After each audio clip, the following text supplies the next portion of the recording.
Buenas noches, ¿cómo andan? ¿Cómo están? Bienvenidos a un nuevo capítulo de No Culpes. ¿Cómo están en casa?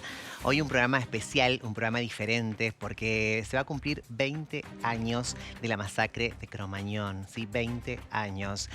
30 de diciembre de 2004.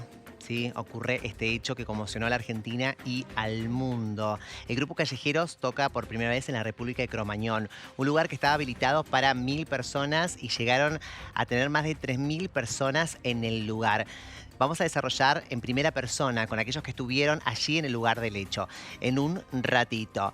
¿Querés comunicarte con nosotros? Puedes hacerlo a través de las redes sociales, Canal 9 Televida, @NSN Canal 9 y también a través de WhatsApp 261-300-1600. Quédate porque es un programa especial. Sí, porque queremos hablar de esto, queremos hablar con los sobrevivientes. Y 20 años después, ¿qué pasó con la causa? Ya voy a saludar a mis invitados de esta noche. Voy a saludar a Nilda Gómez, mamá de Mariano Alexis Benítez, masacrado en Cromañón, presidente de la Asociación Civil Familias por la Vida. Nilda, ¿cómo estás? Buenas noches. Buenas noches, ¿cómo estás? Muy bien. Em, Me alegro. Nilda, voy a saludar también a aquellos que tenemos como invitado, a Bruno Larroca, periodista y escritor del libro Voces, Tiempo, Verdad, sobre Cromañón y sobreviviente. Bruno, ¿cómo estás? No soy sobreviviente, quería aclararte, bueno, pero buenas noches y a toda la Bien. audiencia. Soy periodista, el sobreviviente es Diego Cocusa. Muy bien, gracias por la aclaración, ¿no? Acá me pusieron sobreviviente, por eso No pasa nada, no importa. Perdón, Bruno. Voy a saludar también a Diego Cocusa, sobreviviente y presidente de No Nos Cuenten Cromañón. ¿Cómo estás? ¿Qué tal? Buenas tardes. Buenas tardes. Voy a arrancar con Nilda, ¿no? Y te voy a llevar, Nilda, a ese 2004, 30 de diciembre de 2004, donde Callejeros toca por tercera vez, ¿no? Allí en la República Cromañón, en esa semana. La última vez, 30 de diciembre de 2004, cuando sucede la masacre, ¿cómo te enteraste? ¿Sí? ¿Cómo lo viviste? ¿Cómo lo vivís a 20 años del hecho? La verdad que es muy difícil, como rememorar todo, ¿no? Porque son cosas muy duras, son situaciones que uno está tratando de alguna manera de sobrellevar. No digo curar, no digo sanar, no digo terminar de hacer un duelo, porque eso no corresponde. Es decir, es difícil, no se puede terminar un duelo, no se puede sanar y no se puede curar. Es una herida permanente que uno aprende a convivir con ella, ¿no? Y a manejarla de alguna manera, porque son muchísimas emociones, muchísimo dolor. El dolor de la ausencia es algo que permanentemente está en nosotros, es decir, la falta de los chicos es algo, en mi caso de Mariano, de Gustavo, que eran amigos desde el jardín de infantes. La verdad que es una ausencia que marca una presencia tremenda, es decir, la sensación de que esa ausencia es presencia permanentemente, ¿no? Total. Pero bueno, uno se acostumbra a vivir de esa manera Ujú. y eso no es que te duela menos, no es que llores menos, no es que lo extrañes menos, simplemente que año tras año vas dándote cuenta que la ilusión de que fuera solamente un sueño, de que en algún momento te despertaras, cada vez más se va alejando, Ujú. ¿no? Me pasó con los 10 años, ahora con los 20 me vuelve a pasar, vuelvo a sentir esa sensación de que, bueno, no hay posibilidades de que uno pueda despertarse de una pesadilla tan tremenda como es que te entreguen a un hijo de 20 años en una bolsa negra, y que lo tengas que enterrar en un cementerio frío y llevarle flores cada vez que puedas, porque no es Total. fácil, y que después, para no dejar a la familia, a los que quedan, en este caso a mí me queda una hija y un hijo del corazón, dejarles la carga, si se quiere, de Total. cuidar el cementerio, cuidar la tumba, ese tipo de cosas, ¿no? Entonces, el otro dolor más grande que uno tiene también es tomar esa decisión, ¿no? De retirar el cuerpito, de exhumar el cuerpito, de cremarlo y de llevarlo a tu casa, ¿no? De preparar un altar. ponerle cada 21 de Total. abril, que es el cumpleaños de él, ponerle tantas rosas como años cumple. Y la verdad que las primeras rosas, hasta que llegas al 20, es recordar desde su nacimiento, el crecimiento y todas las cosas y los logros y todas las cosas lindas que hemos vivido en familia.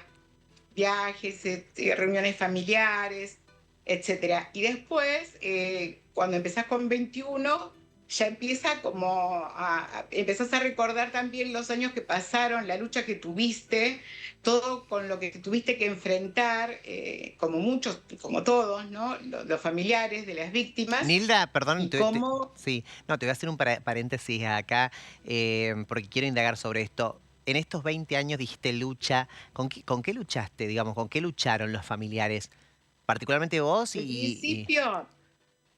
En principio, la verdad que uno se encuentra con algo para lo que vos no estás preparado, para nada. Es decir, la víctima en un proceso penal, en un proceso de cualquier tipo que tenga que ver con la justicia, es como un convidado de piedra. Es alguien que aparece en escena sin haberlo buscado, sin haberlo querido. Es decir, para eso están los jueces que estudiaron, los abogados que estudiaron para eso, Total. es decir, cada uno. Y los que hicieron el recital, los que armaron, que sabían cómo estaba, pudieron parar, pero siguieron adelante, es decir, los imputados que terminaron siendo culpables luego, ¿no? En varias instancias, porque a veces uno se refleja nada más que en la primera instancia, donde salen absueltos, pero hay que pensar que hubo otras instancias judiciales Claro. por las cuales se cumple el doble conforme, el pacto de San José de Costa Rica, etcétera, etcétera, con lo cual son culpables y listo. Pero el tema pasa justamente por el hecho de enfrentarnos en ese momento, sin saber de qué se trataba, enfrentarnos con un poder político, que era un poder político muy, muy cerrado, muy abroquelado para sostener y proteger a Ibarra, uno de los principales culpables, no el único. Después tenías que luchar contra el poder económico. El poder económico es un poder muy fuerte. La noche, la música, los recitales, etcétera. Se maneja mucha plata, muchísima plata. Entonces, el poder económico era un poder muy fuerte con el que tenías que luchar. Estaba Chaván, estaba la banda, si bien era una banda en franco ascenso, pero bueno, ya había juntado 11.000 personas, más o menos alrededor de esa cantidad, en el club excursionistas, es decir, venía Claro. como creciendo.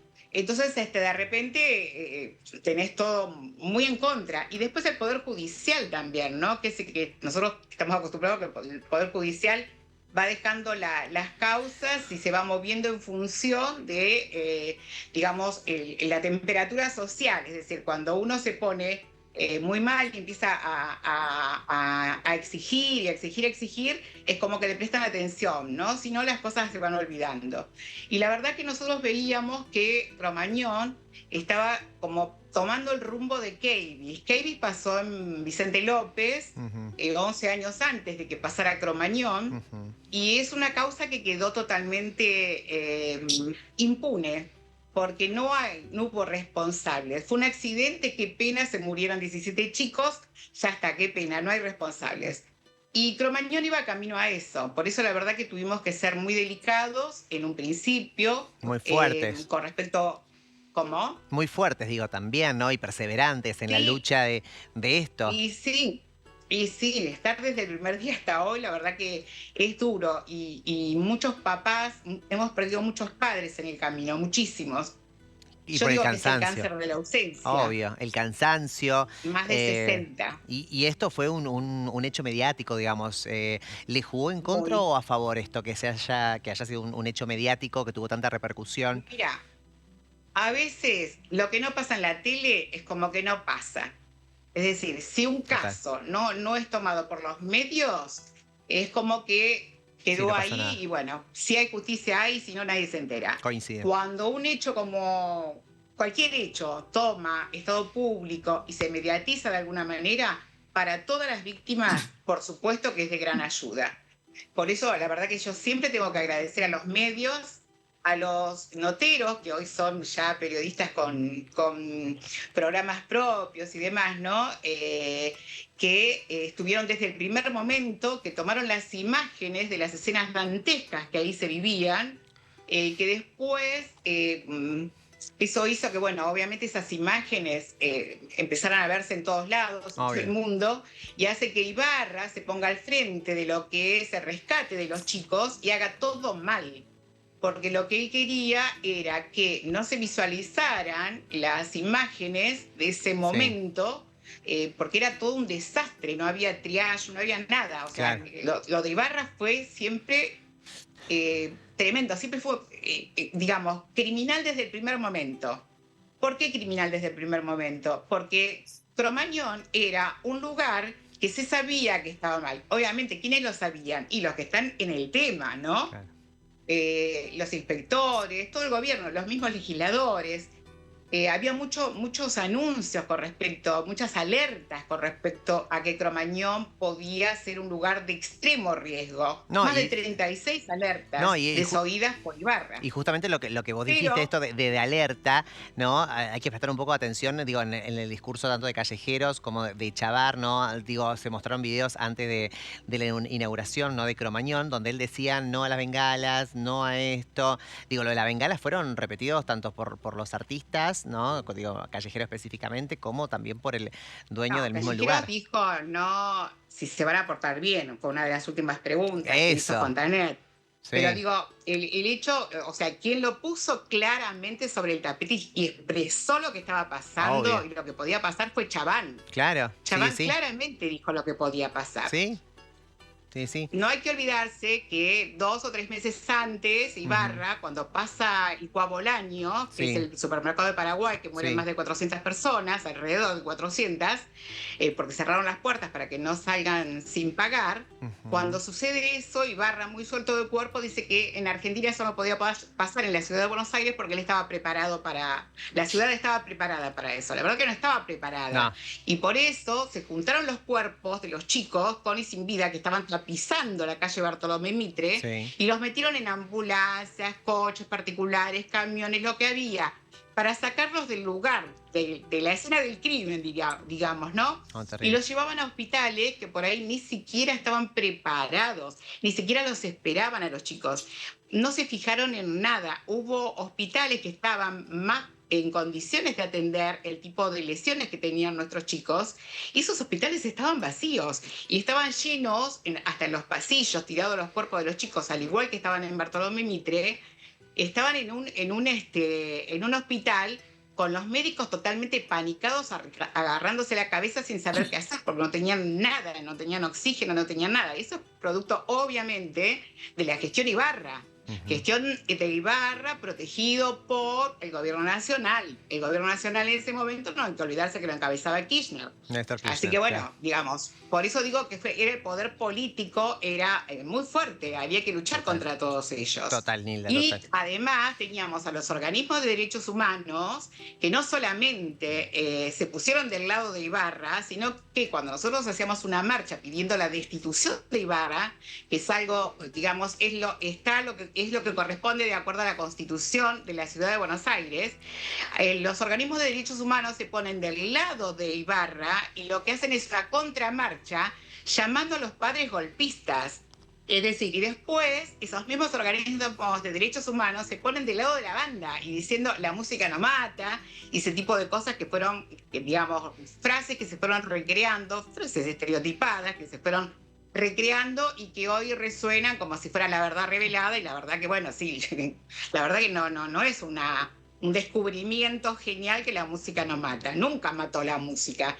Ahí tampoco mató la música, mató la banda, Chaván, Ibarra y todos los que estaban, Levi, el comisario, el comisario dependía directamente, el subcomisario, del Ministerio del Interior.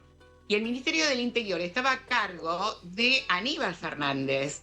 Así que era un ministro de Nación. Por eso es que digamos que la responsabilidad establecida claramente tiene que ver con el 33% de la ciudad de Buenos Aires, el otro 33% de la nación y el 33% restante de los particulares. ¿Los particulares quiénes son?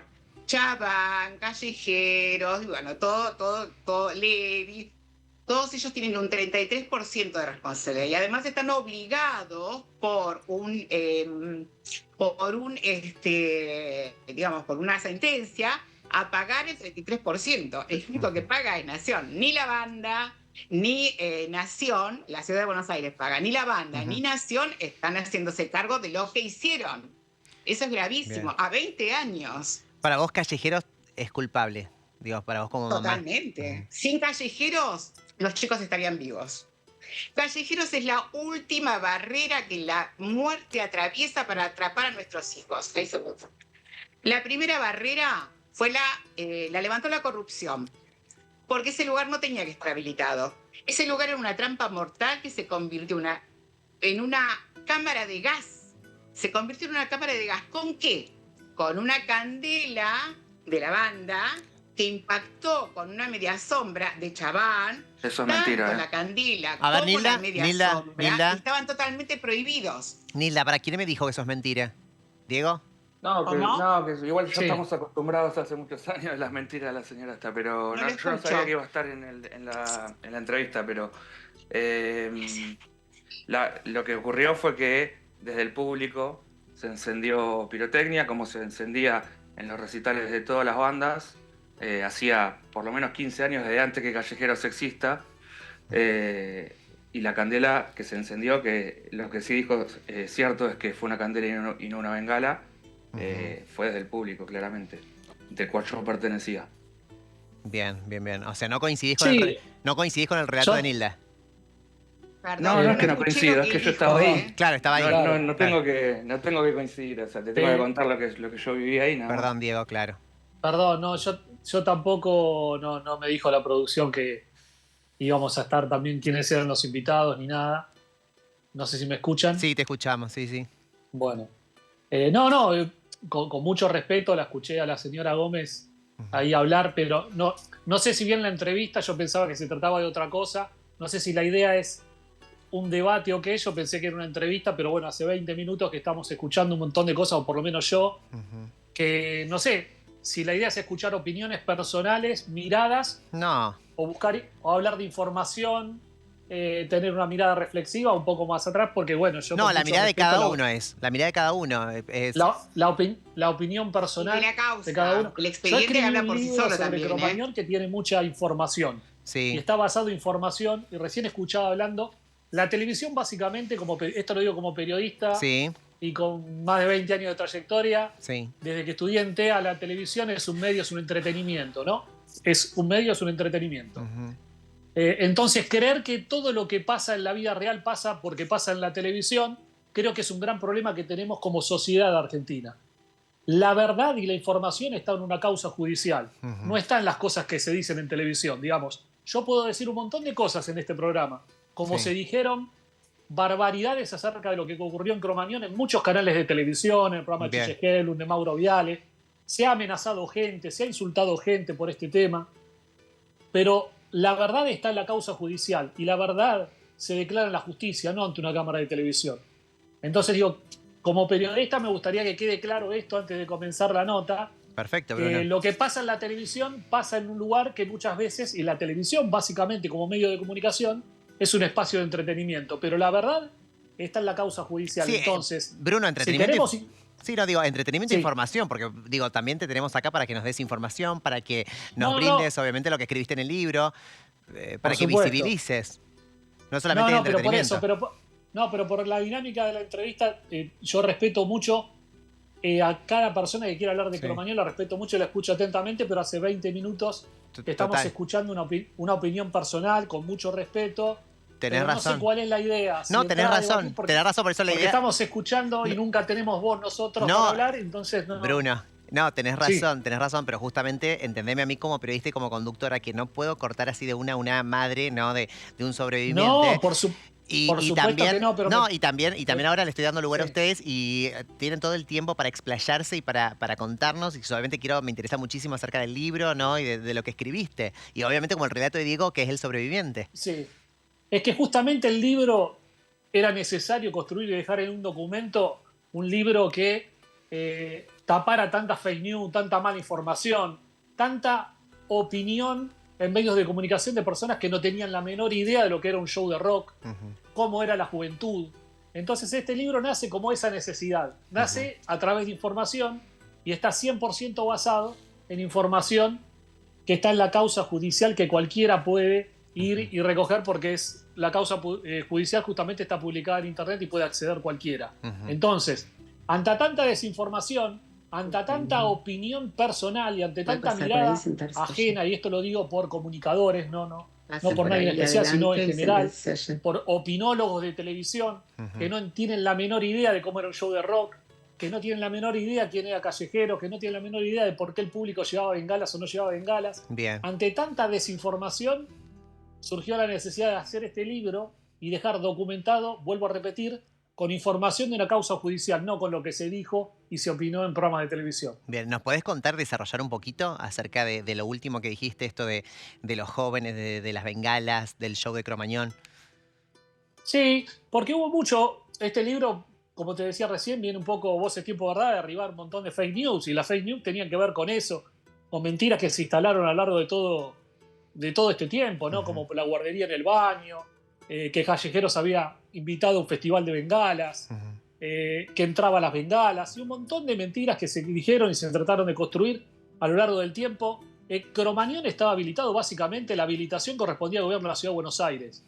El presidente era Néstor Kirchner, no sé quién era el ministro de Interior, Aníbal Ibarra, pero ese lugar estaba habilitado por el gobierno de la Ciudad de Buenos Aires, que quedó comprobado en una causa judicial que recibían coimas.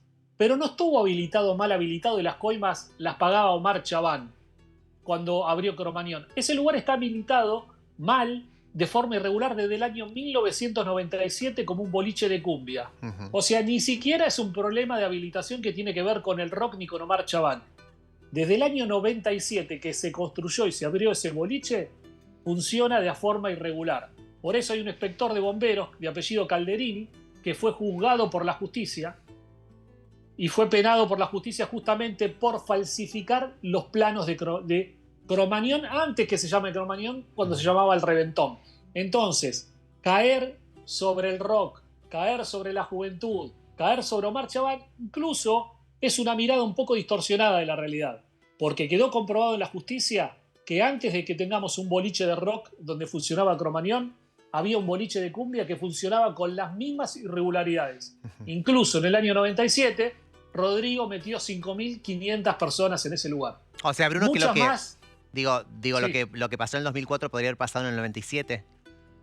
Podía haber pasado en el 97, en el 98, en el 99 y así hasta el 2004 si se producía un cortocircuito en el techo del lugar. Y en Por cualquier ejemplo, otro lado de la ciudad también, porque funcionaba todo así, no solamente República Cromañón. Era una costumbre que los boliches estén habilitados de esa manera desde siempre. Entonces podría haber sido Cromañón, podría haber sido un cine, podría haber sido un teatro, porque al día siguiente de lo que ocurrió el 30 de diciembre, en la Ciudad de Buenos Aires y en el Gran Buenos Aires cerraron el 99% de los locales de entretenimiento, ya sea boliches, supermercados, teatros, cines, cerró todo. Entonces quiere decir que todo estaba mal, no era un problema solo de Cromañón y lógicamente tampoco era un problema de la banda que estaba tocando ese día en el escenario de Cromañón, ¿no? Que quede claro. 10 años antes de Cromañón, o por lo menos más, del 91-92, yo voy a recitales de rock. Y hemos ido a lugares mucho peores en cuanto a cuestiones de seguridad que Cromañón. Y sin embargo funcionaban habilitados, no eran fiestas clandestinas. Estaban habilitados por el gobierno de la Ciudad de Buenos Aires. Desde mucho tiempo antes que existiera Cromañón, y eso te lo puede decir cualquiera que en los 90 haya sido público y haya ido a recitales. Cromañón, con 1000 irregularidades, porque tenían 1000 irregularidades, era un lugar bastante más aceptable que a muchos otros que concurríamos como público, de una forma inocente, sin saber el peligro que podía ocasionarnos estar ahí adentro como público de una banda de rock. Bruno, una vez que se publicó el libro y que me imagino que por ahí muchos padres tuvieron la oportunidad, muchos padres de las víctimas, ¿no? de la masacre de Cromañón, Sí. lo pudieron leer. ¿Te dijeron algo? ¿Coincidían o coincidían? ¿Te putearon? ¿Viste que por ahí te felicitaron? No, la verdad que recibimos muchas felicitaciones, muchos agradecimientos. Recorrimos este país con este libro y la verdad que estamos muy contentos porque nos ha pasado en un montón de lugares que chicos nos contaban que tenían otra información, justamente, que se habían guiado por lo que muchas veces escucharon en la televisión. Y el libro aportaba otra mirada y les quedaba mucho más claro, ¿no?, de lo que había ocurrido esa noche del 30 de diciembre. De hecho, nosotros en las redes de No Nos Cuenten Cromañón siempre publicamos videos y ahí pueden ver la cantidad de gente que se acerca, familias enteras, chicos, madres, padres, incluso abuelos. Y esas charlas que duran 1 hora y media, 2 horas, muchas veces terminan con aplausos de todo el público ahí, con agradecimientos, con gente pidiendo que se quiere llevar un libro de recuerdo. La verdad que lo que fue pasando a lo largo de todo este año en todo el país, hemos recorrido más de 40 ciudades con Diego, y la verdad que estamos orgullosos porque esto es un trabajo que lo iniciamos con solo una meta, que es hacerle honor a la verdad. Bien. Y esa es la idea de este libro. Perdón, Bruno, aclaro algo que es importante también porque la semana pasada o la anterior escuché a la señora que está del otro lado también Anilda. decir otra de las mentiras que viene diciendo durante este tiempo. Todo lo recaudado por el libro va destinado a un programa de asistencia en salud mental que tenemos de No Nos Cuenten Cromañón, que ese programa de asistencia en salud mental viene a suplir también una falencia del Estado post-Cromañón respecto a los sobrevivientes. Después de Cromañón hubo alrededor de 17 sobrevivientes que decidieron quitarse la vida porque el Estado falló también en la asistencia en salud mental post-Cromañón. Entonces es importante aclarar que nadie gana dinero con este libro, como sí dijo esta señora, y bueno, que todo lo recaudado va destinado hacia la salud mental de los sobrevivientes, que es muy importante. Y bueno, viene un poco a esto también mi aclaración y hacerle honor a la verdad y honor al trabajo que hicimos durante tanto tiempo para hacer este libro que cuenta la verdad sobre Cromañón. Obvio, Diego, y me encanta escucharlos y les pedimos disculpas. Nosotros no sabíamos que había esta diferencia con Hilda, de verdad no lo sabíamos. Siempre pensamos que obviamente cuando uno habla de Cromañón, habla de las víctimas, más en tu caso que fuiste sobreviviente. No, la diferencia es entre la verdad y la mentira nada más. No lo sabíamos, sino nunca lo hubiéramos cruzado. Así que desde ya les pedimos disculpas tanto a Bruno como a vos, Diego. Y a Nilde tampoco, porque no sabía que estaban, así que no sabíamos esto. Diego, quiero llevarte este 2004.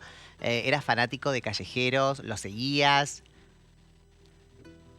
Sí, no sé si fanático es la palabra, pero iba bastante a ver a Callejeros. Sí, había ido... a Cromañón había ido en el mes de mayo también, que tocó Callejeros ahí.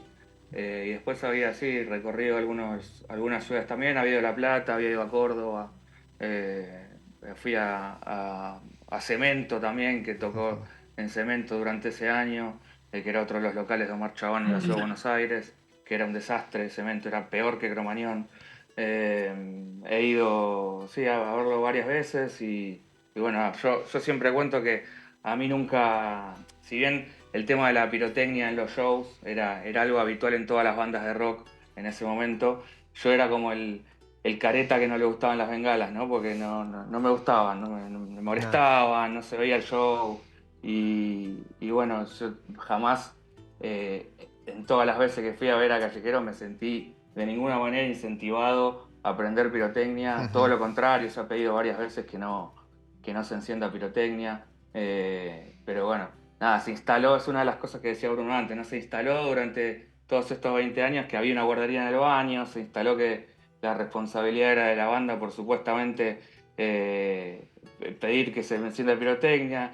Después recién también se mencionaba que no pararon el show. No se paró porque era una costumbre la pirotecnia, que no se estilaba parar un show porque había pirotecnia, ¿no? No Callejeros, ninguna banda. Es como si hoy pidieran que se pare un show porque hay banderas o porque hay celulares, ¿no? Era algo tan común como eso. Entonces no se paró por eso y no se paró también porque lo que ocurrió fue al 1:40 del primer tema, a 1 minuto y medio de show. Claro, Previo a eso, Patricio Sí, junto a Omar Chabán también, pidieron que no se prenda pirotecnia. Pero la razón por la que no se paró es porque era una costumbre que estaba instalada en todos los recitales de rock y porque tampoco había tiempo para parar un show después de 1 minuto 30 de show. Claro, ¿no? Recién comenzaba todo. Claro. No, y hay otra cosa interesante para aclarar, que Cromañón tuvo incendios previos, en los que no había tocado callejeros. Digo esto para poner un poco el contexto. Cromañón se incendió 2 veces más. Ujú.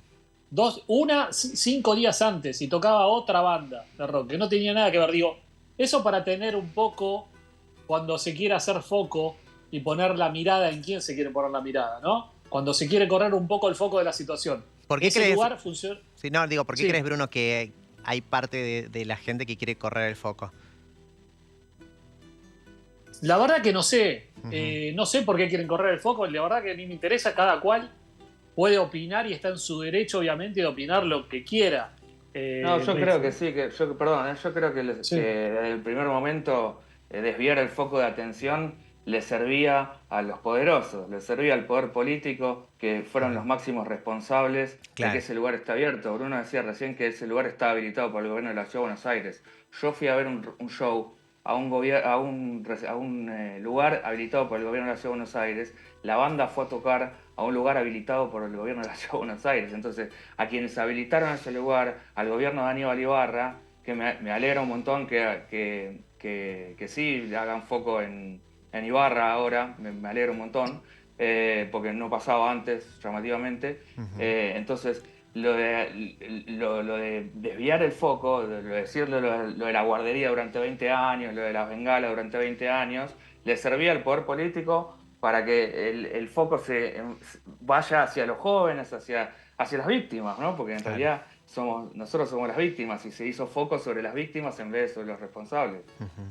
Diego, quiero seguir un poquito con el desarrollo, ¿no? Esto de al minuto, pasando el minuto, ¿no? Desde el primer tema, sucede lo que sucede, se prende esa, ¿qué era? Bengala, no era, era Una candela. candela. Ujú. Una candela se prende, se corta la luz, esto es así, al rato, ¿no?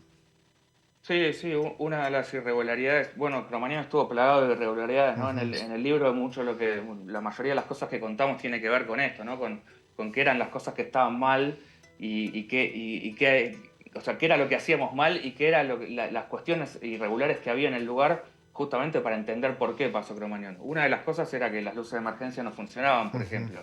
Entonces, cuando empieza el incendio, el cortocircuito, Sí. se corta la luz y no había posibilidad de ver hacia dónde ir. Esa era una de las Ahí la tantas, ¿no? gente, Después ahí, había... ahí Diego, la gente se empezó a desesperar, empezaron a gritar, empezaron a correr, Sí, apenas se claro. corta la luz.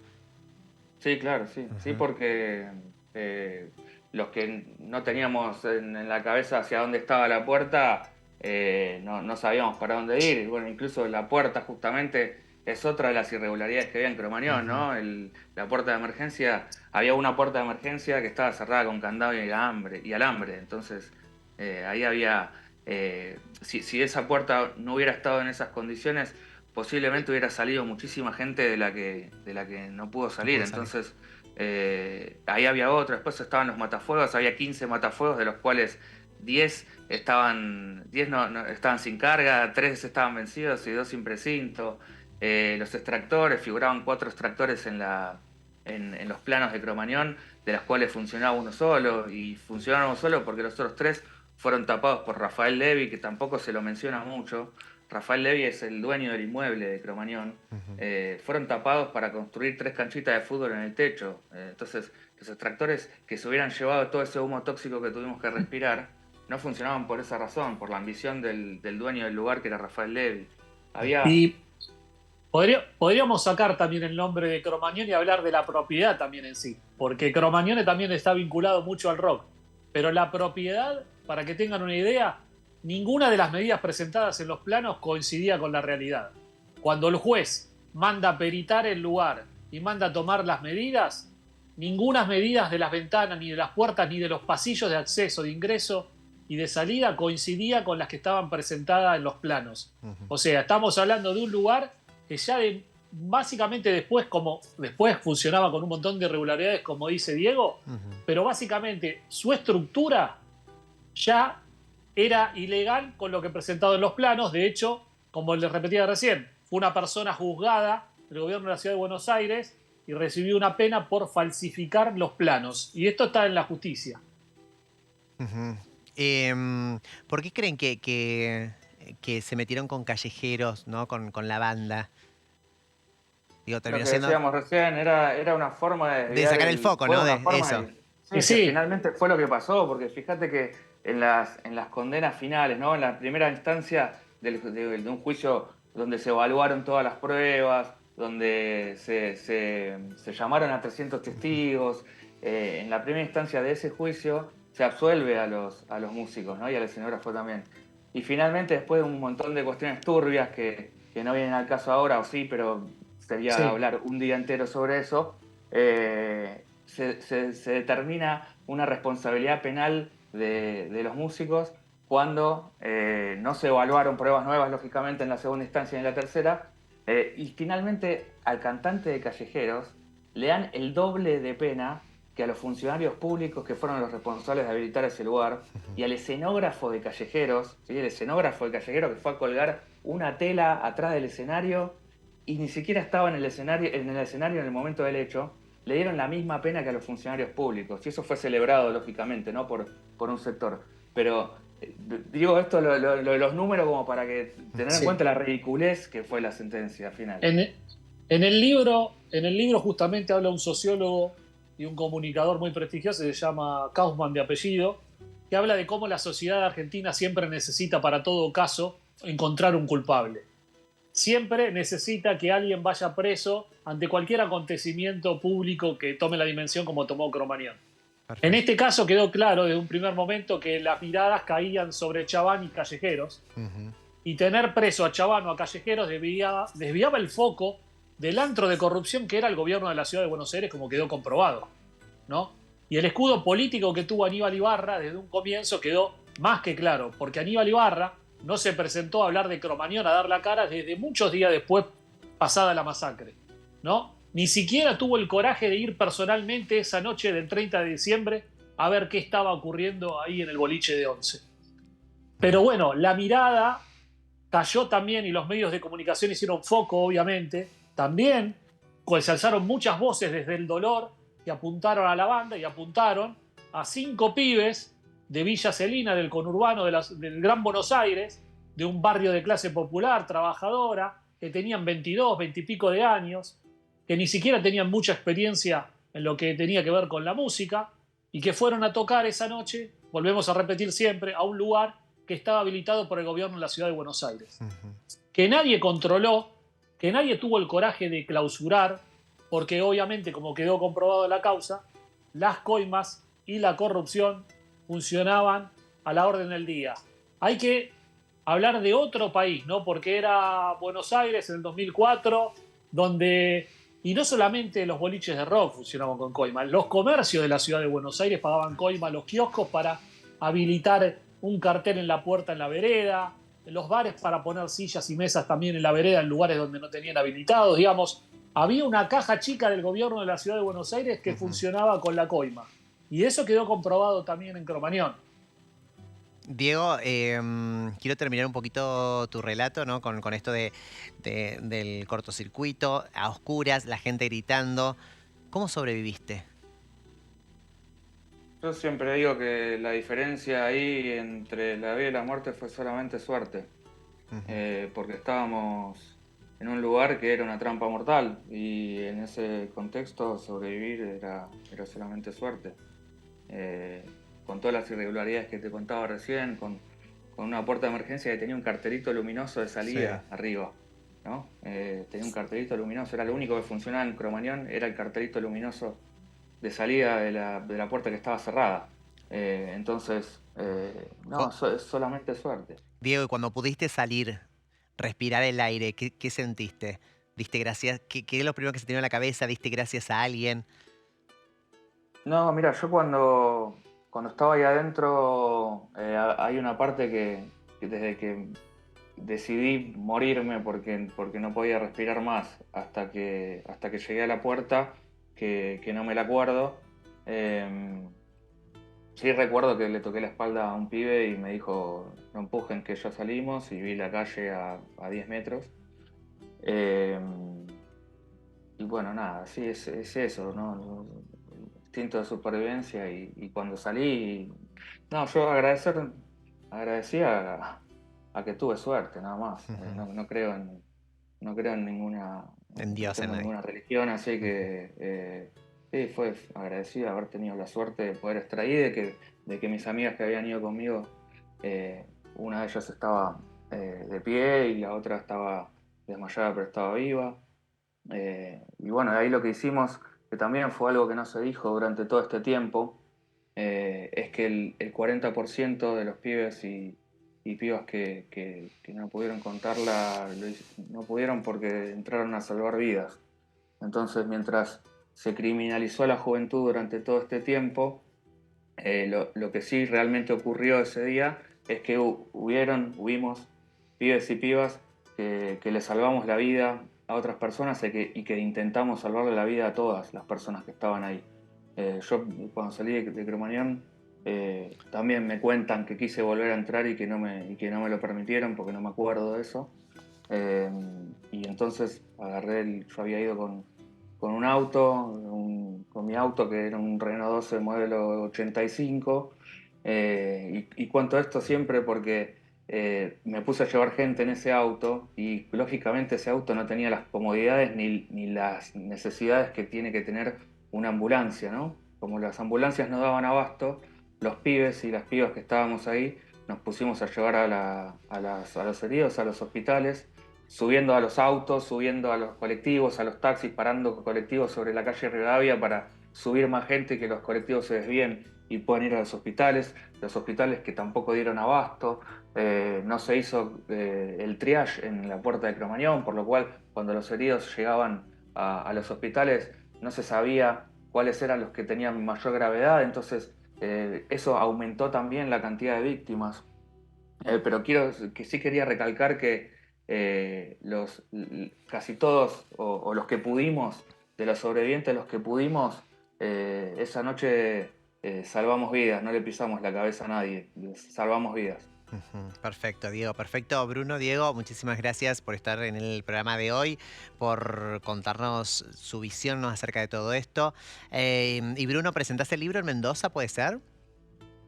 Sí, presentamos el libro, cerramos la gira, más de 40 ciudades, una gira por todo el país, todas las provincias, hicimos de Ushuaia a Jujuy con Diego, así que en Mendoza estamos muy contentos porque es el cierre de una gira que le hace honor a la verdad de aquel 30 de diciembre, y la verdad que estamos orgullosos de lo que estamos haciendo, de cómo nos reciben en cada provincia a las que vamos, y bueno, y cómo a 20 años de Cromañón, cómo se va descubriendo ese manto de oscuridad que se tejió detrás de esta masacre y están saliendo cosas a la luz muy, muy positivas. Así que muy contentos y gracias por la entrevista y el espacio. Perfecto, gracias Bruno, gracias Diego.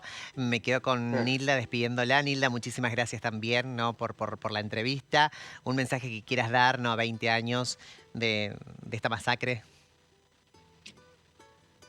La verdad que no hay mucho para decir que no se haya dicho ya.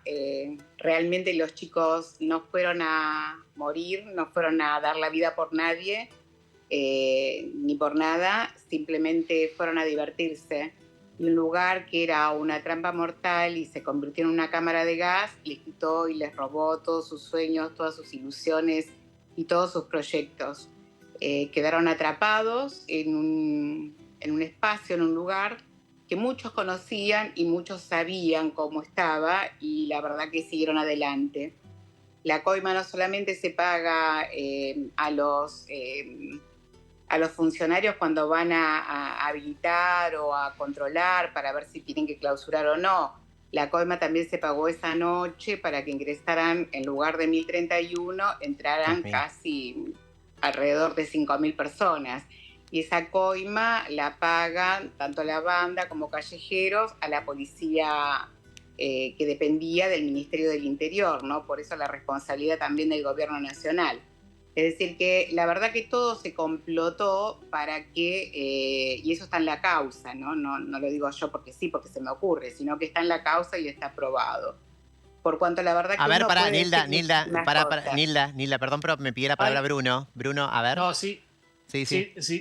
Obvio. Yo la escucho la escucho con mucho respeto a la señora Nilda, pero es en la causa judicial, vuelvo a decir, una cosa es lo que nosotros podemos decir, yo puedo tirar que había 10.000 personas, 20.000, 500, Pero la causa judicial, hubo una persona de Sadaic que tiene un cuentaganado. El cuentaganado es un aparatito muy chiquito que cada persona que ingresa a un lugar hace un pulsador, pulsa y tiene un reloj que va marcando las personas. El cuentaganado de Sadaic, y esto figura en la causa judicial, algo más de 3.000 personas con los invitados entraron. No hubo 5.000 y pico de personas, como dice la señora. Esto figura en la causa judicial, no es opinión mía. En la causa Vuelvo a repetir, yo judicial no se estuve. cierra en 4.000 y pico. Eso es lo que establecen los jueces Bueno. que había. En la bolsa Después, que le piden a Carbone perdón, que que no devuelva termine, la bolsa del dinero, ¿me se permite encontraron terminar? billetes que Perdón. estaban tiznados y a fueron ver, limpiados Nilda. cuidadosamente por ¿Puedo la terminar? banda. Sí, a ver, y se a ver. encontraron 50.000 Bueno, pesos. Nilda, a a 10 ver. pesos cada uno. Sí. A ver, que hable Bruno y después vamos Sí. con vos, Nilda, ¿sí? Te escuchamos. En Cromañón se pagaba coimas a la comisaría, las pagaba el señor que regenteaba el boliche, Omar Chabán. No lo pagaban las bandas de rock que iban a tocar. Ninguna ¿Cómo van a banda de pagar la rock banda pasa una por- coima de un lugar que no es propio? pasa por una comisaría para poder tocar en un lugar que no le pertenece. Eso ni siquiera, primero que no está en la causa judicial, tampoco resiste ningún tipo de lógica.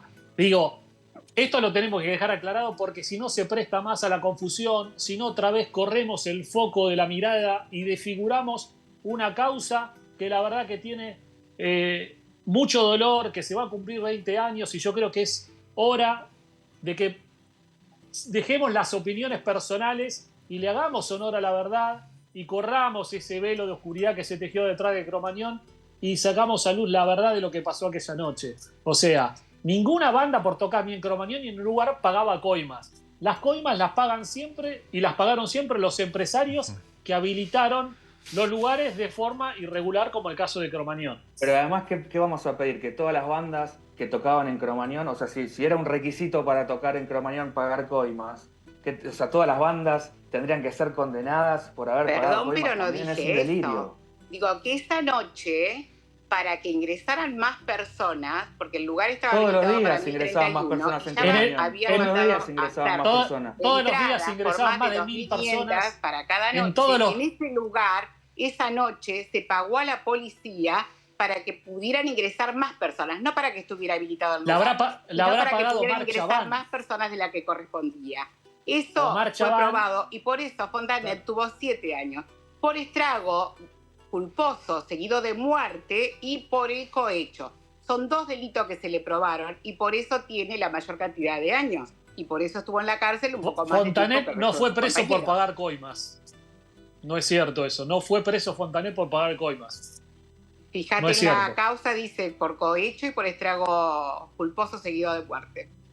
No es cierto. Si hablar de la causa judicial podría requerir 4 programas más de televisión, Claro. porque es una causa que la señora Nilda la conoce muy bien porque ella tuvo una reunión con la jueza Catucci, con una de las partes, tiene de una forma que atenta a la ética y la moral de la justicia argentina. La señora Nilda Gómez, en la segunda instancia o la tercera, se reunió con la jueza de casación que iba a tomar la causa y le adelantó el fallo en una reunión.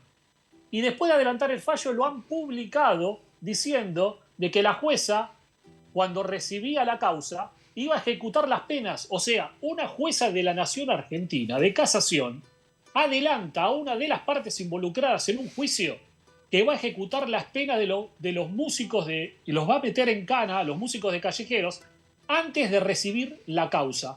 Esta información que estoy contando, la publicó la organización Familias por la Vida. No la publiqué yo, ni me enteré yo, ni me la contaron. O sea, una de las partes... Entonces estamos hablando de una causa judicial que tuvo penas anticonstitucionales, como por ejemplo, el escenógrafo de Cromañón cumplió la pena sin el doble conforme.